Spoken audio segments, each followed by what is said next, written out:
Hi guys, good afternoon, good afternoon. Kakatapos lang natin linisin yung motor, kaya pwede na ulit umulan. So ngayon sa video na to, ang gagawin natin content is about sa paglilinis ng disc brake. Meron tayong dalawa rin sa harap ko, na yung chemical na nabibili nyo sa Shopee, at meron din tayong suka. Sa experience ko, maganda rin yung suka kasi makakatipid ka. Sure ka na hindi madadamage yung front fork mo. Kasi pwedeng matuklap yung pagkapintura dahil sa sobrang tapang ng mga chemical, di ba? Guys, may bago tayong biniling seat cover from Shopee. I-drop ko yung link. Maganda rin to guys kasi malambot siya. Ang lambot niya pag inuupuan mo siya. Hindi siya masakit sa puwet. Tapos, alam mo yung pag bilad siya sa araw, pag umupo ka, hindi mapapaso yung puwet mo. Tapos pag umulan naman, napakadali lang matuyo. Tapos hindi pa kakalmutin ng pusa, katulad dito sa video na to. Actually, ito yung katabi ng motor ko. Yung motor ng kaibigan ko. Shoutout sa iyo, Mon. Ito yung motor niya. Sinend ko nga sa kanya yung video na yan. Kasi nga, kinukutkot ng pusa.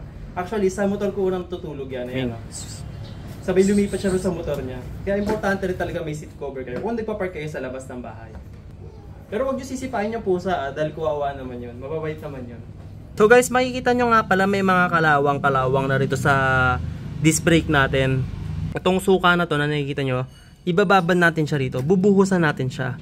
Ibababad mo siya for 30 minutes, tapos ganun din sa likod ng motor, sa likod ng disc brake, kasi magkabilaan ng disc brake ng PCX 160.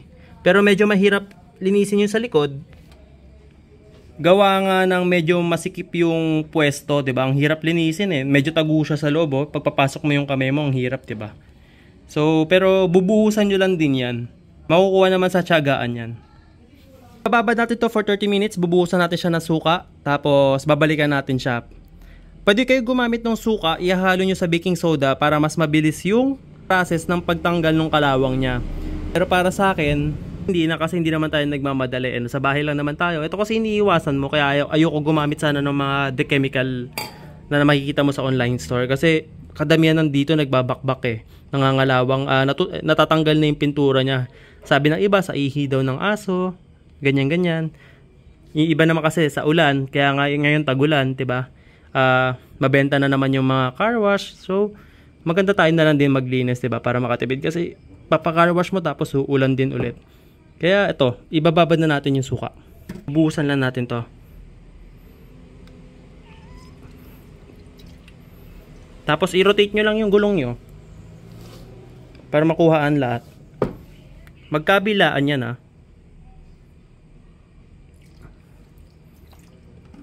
Sa pangkuskus pa lang gagamitin nyo, iba ginagamit brush. Pero para sa akin, pinaka-effective gamitin tong green pad.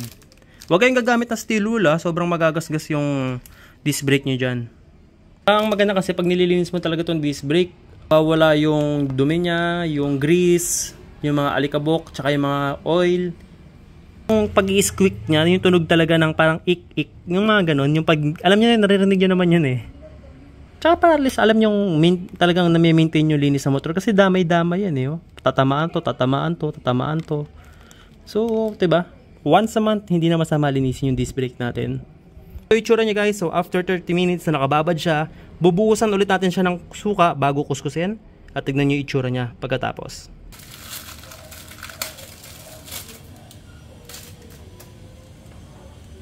So, bubuhusan natin ulit bago natin kiskisin.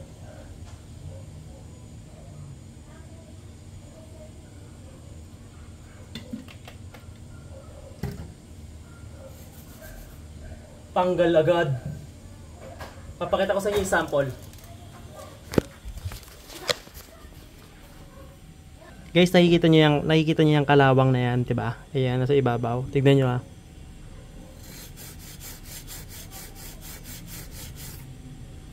Tanggal agad. Ganun po ka-effective to at ganun din kamura. Hindi na kayo mahihirapan dito kaysa bumili kayo ng mga chemical na mahal na makikita niyo sa Shopee. Suka lang, sapat na. 30 minutes, ibabad nyo. Yun lang ang gagawin nyo. Pwede nyo lagyan ng baking soda, suka, tapos haluin nyo sa baking soda. Ipahid nyo lang dito, kahit gamit lang kamay nyo.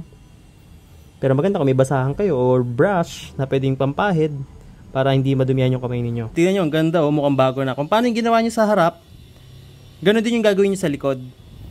So, natapos na natin i-miss yung disc brake nya, magkabilaan. Kaya ko siya talaga pinalinis ngayon kasi gagamitin natin to sa ating Ilocos Norte ride. Oo guys, mag-i-Ilocos na tayo. Kaya papakita ko rin sa inyo yung mga maintenance na lilinisin natin sa kanya. Yung mga preparation sa ride na yun. Ewan ko kasi kung solo ride ako, kung sasama yung girlfriend ko, hindi kasi baka busy siya. Pero yun, paghandaan natin yun. Papalinis ko yung panggilid niya, baka magpalit tayo ng air filter.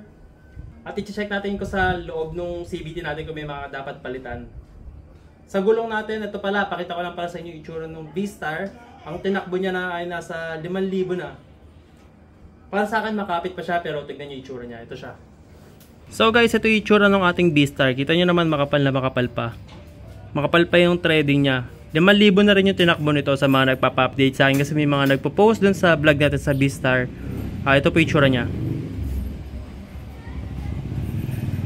Gusto nyo makita yung stock tire natin sa harap sa 23,000 na tinakbo, ito po yung itsura niya. Talagang halos sabay sila magpapalit ni V-Star. Iniisip ko na kung mag-Corsa kasi may kaibigan ako, nire-recommend niya magpalit ng Corsa Cross S.